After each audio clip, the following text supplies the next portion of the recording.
हरियाणा के कृषि मंत्री जेपी दलाल ने भिवानी में जनता दरबार लगाया और लोगों की समस्याएं सुनकर उनका समाधान किया है। इसके बाद जेपी दलाल ने तरनतारन में हुए हमले को पंजाब सरकार की विफलता बताया। उन्होंने पुरानी पेंशन बहाली पर बयान दिया, कहा कि ये फ्री कल्चर और पेंशन से 95% आबादी का हक मारा जाता है। इतना ही नहीं, किसानों के हुंकार पर उन्होंने कहा पंजाब में चुनाव हारने वाले संगठन हरियाणा में फिर से अव्यवस्था फैलाना चाहते हैं। इससे किसानों को सावधान रहने की जरूरत है। इस दौरान जेपी दलाल ने कांग्रेस पर तंज कसते हुए कहा कि पूरे देश से कांग्रेस खत्म हो रही है।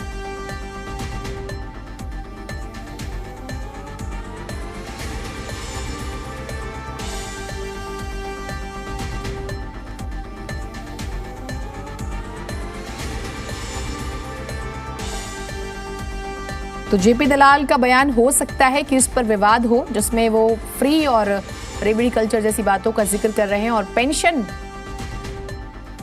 पेंशन जो मांग रहे हैं कर्मचारी तकरीबन 2 लाख से ज्यादा हैं, ओल्ड पेंशन स्कीम लागू करने की मांग कर रहे हैं, जिस पर मंत्री जी का स्टेटमेंट ये है कि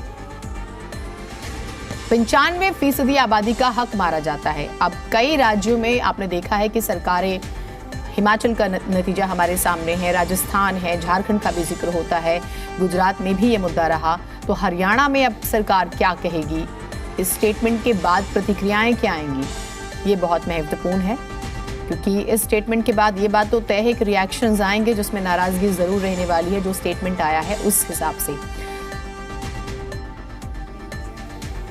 पुरानी पेंशन बहाली पर जो बयान दिया है, कहते हैं कि फ्री कल्चर और पेंशन से 95% आबादी का हक मारा जाता है। तो ये तो तय करना होगा कि जो आप दे रहे हैं वो फ्री नहीं है, और अगर कोई और दे रहा है तो वो फ्री है, या कोई और दे रहा है तो वो फ्री नहीं है, आप दे रहे हैं फ्री।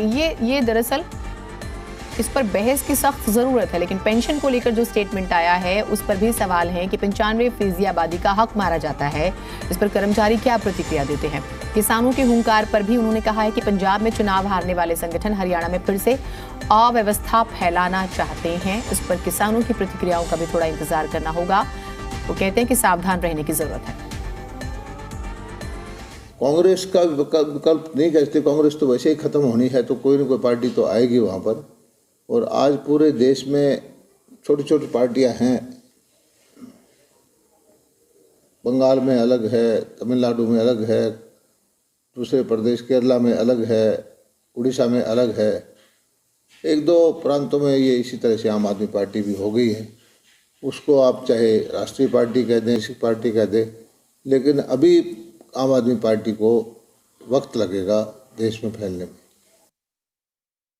पिछले जो कांग्रेस की सरकार थी, अमरिंदर सिंह मुख्यमंत्री थे, उन्होंने भी स्वीकार किया था कि पंजाब जो बॉर्डर स्टेट है इसको हैंडल करना बहुत ध्यान से बहुत ज़रूरी है। लेकिन दुर्भाग्य से अब जो वहाँ आम आदमी पार्टी की सरकार आ गई है, वो जो अपनी जिम्मेदारियों को ठीक से नहीं निभा पा रही। देश पहले होना चाहिए, राजनीति बाद में होनी चाहिए। और मेरी प्रार्थना है पंजाब के मुख्यमंत्री से कि इसी भावना से वो काम करें और देशद्रोही ताकतें हैं उनको कुचल दें। ये पुरानी पेंशन बहाली का मुद्दा जो है, कुछ जो कर्मचारी लोग हैं, रिटायर्ड हैं, उनके लिए तो बड़ा अट्रैक्टिव है। लेकिन विचारणीय विषय ये है कि आज हमारे पास मान लीजिए 100 रुपये की आमदनी है, उसमें से 70-80 रुपये सैलरी में या सरकारी खर्चों में लगा जाए, 10-15 रुपये पेंशन देने में चला जाए, और विकास के लिए पैसा ही ना बचे, तो जो कर्मचारियों से अलग जो जनता, गरीब भाई हैं, किसान हैं, मजदूर हैं, सरकारी नौकरियों से बाहर की 95% जनता है, तो उनके कल्याण के लिए योजनाएं कहाँ से लेके आएंगे।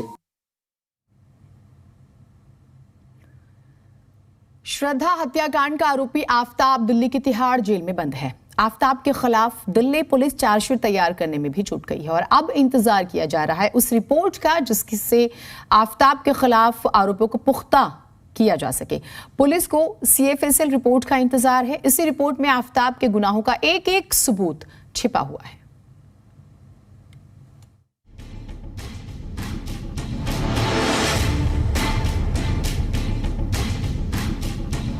श्रद्धा हत्याकांड की गुत्थी सुलझाने का वक्त बेहद नजदीक आ चुका है। आफताब के गुनाहों का हिसाब करने का भी वक्त अब बेहद करीब है, क्योंकि दिल्ली पुलिस अब उस रिपोर्ट का इंतजार कर रही है जिससे आरोपों की लिस्ट को चार्जशीट में तब्दील किया जा सके। दिल्ली पुलिस अब श्रद्धा हत्याकांड की CFSL और FSL रिपोर्ट का इंतजार कर रही है। सूत्रों का कहना है कि जल्द ही रिपोर्ट आ सकती है। माना जा रहा है कि रिपोर्ट आने के बाद इस केस को कोर्ट में मजबूती के साथ पेश किया जाएगा और कोशिश की जाएगी कि आफताब को कड़ी से कड़ी सजा दिलवाई जा सके। CFSL की टीम जंगल से बरामद 13 हड्डियां, घर के किचन, बाथरूम और बेडरूम से मिले खून के निशान, घर से बरामद चाकू, कपड़े, आफताब का मोबाइल और लैपटॉप की जांच कर रही है। इसके अलावा FSL की रिपोर्ट भी आफताब के गुनाहों को कोर्ट में साबित करने के लिए बेहद अहम साबित होगी, क्योंकि FSL की रिपोर्ट में आफताब के पॉलीग्राफ और नार्को टेस्ट का सच सामने आएगा।